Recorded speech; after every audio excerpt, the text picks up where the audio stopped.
Струват ли си парите всички тези нови Варио продукти? Get ready with me и да видим дали се заслужават. От много време искам да тествам точно тази база, лепило на NYX, така че нека да видим.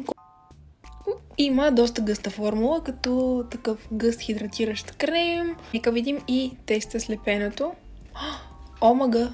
Работи! Ще си нанесе фондютена с тази супер вайрал гъба на Real Techniques, която е с пръстов отпечатък. Вижте текстурата. Пише да се използва напълно суха, което за мен е супер странно. Ще видим дали ще попие толкова фондютен и дали ще го блендира като хората.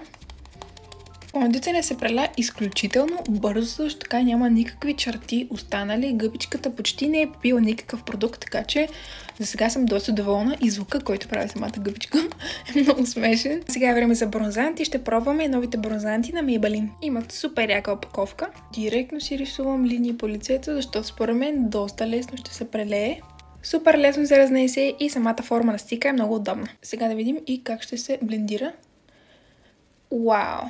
Това буквално се разтопи върху кожата. Погледнете колко бързо се блендира. Цветът е страшно натурален. Моят цвят е 45. Уникален. За няма и 10 секунди си прелях бронзанта и то прекрасно, без никакви резки линии, така че 10 от 10. Препоръчвам с две ръце този стик. Направих си веждите и очите и между другото тази спирала на Milani Anti-Gravity, в момента съм с нея и е топ. Нека се направим и лип комбото с новите неща на Maybelline. Първо задължително молив за устни. Моя е в цвят 05 Onit и съм чувала страхотни неща за този молив. Супер мейк, пигментиран и се нанася супер лесно. 10 от 10. Нека тестваме и един от новите ми цветове на лифтър глосовете, които са уникални. Моя е в цвят 29 Toast. Нека видим и цвета. Огледнете това, ако не е най-якото лип комбо, не знам. Грима ми мисля, че се получи топ. Буквално кожата ми изглежда като фалшива, супер блърната, ефекта уникален, се нанося филтър.